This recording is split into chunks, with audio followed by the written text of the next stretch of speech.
हमारे अन्नदाता, हमारे किसान, हमारी ज़िंदगी का एक अहम हिस्सा हैं। अगर वो काम ना करें तो हमारी प्लेट पर अन्न का एक दाना भी नहीं पहुंच पाएगा। यह किसानों की मेहनत का ही नतीजा है कि हम पेट भर खाना खा सकते हैं। गेहूं हो, चावल या फिर मक्का, कोई फल हो या फिर सब्जी, रोज़मर्रा की ज़िंदगी में हम जो भी खाते हैं ये सब किसानों की ही देन है। भारत देश के 5वें प्रधानमंत्री चौधरी चरण सिंह स्वयं एक किसान नेता थे और उन्हीं के जन्मदिन के मौके पर देश भर में 23 दिसंबर का दिन राष्ट्रीय किसान दिवस के रूप में मनाया जाता है। चौधरी चरण सिंह का जन्म 23 दिसंबर 1902 को हापुड़ में हुआ था। उन्होंने अपने कार्यकाल के दौरान किसानों के जीवन को बेहतर बनाने के लिए कई कृषि बिल पारित किए।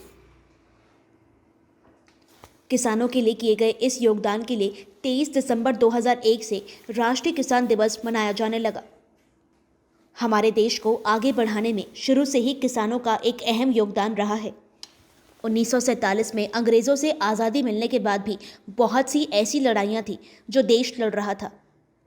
पूर्व प्रधानमंत्री जवाहरलाल नेहरू के निधन के बाद जब लाल बहादुर शास्त्री ने देश की कमान संभाली, तब पाकिस्तान ने भारत पर हमला कर दिया था और उसी दौरान भारत में अन्न की कमी भी होने लगी थी और तब जय जवान जय किसान का नारा भारत के दूसरे प्रधानमंत्री लाल बहादुर शास्त्री ने 1965 में रामलीला मैदान में लगाया था।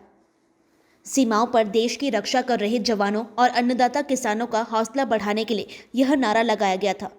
खैर, सरकारें बदलती गई और देश का विकास आगे बढ़ता गया, लेकिन क्या हमारे किसानों का विकास हुआ? आज 2020 में भी किसान अपने हक के लिए लड़ने को मजबूर है।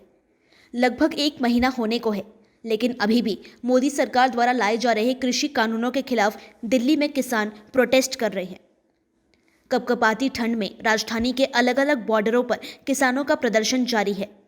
लेकिन क्या यह लड़ाई, यह प्रदर्शन वाकई किसानों के हक के लिए है या फिर किसानों की आड़ में कोई अपना राजनीतिक लाभ उठाने की कोशिश कर रहा है? यह भी सोच विचार का विषय है। दिल्ली की सीमाओं पर डटे किसानों को देश के तमाम राज्यों के किसानों का समर्थन मिल चुका है। केंद्र सरकार के 3 नए कृषि कानूनों के खिलाफ प्रदर्शन कर रहे किसान कानून वापसी की अपनी मांग पर अड़े हुए हैं। वहीं केंद्र सरकार का कहना है कि यह कानून किसानों के हित में ही लाया जा रहा है। खैर, किसानों द्वारा किया जा रहा यह आंदोलन कितने दिनों तक चलता है, यह तो आने वाला समय ही बताएगा। लेकिन जो भी हो, हमारा पेट भरने वाले किसानों के साथ किसी भी तरह का छल और अन्याय नहीं होना चाहिए। नवादेश के लिए रिया अशपलिया की रिपोर्ट।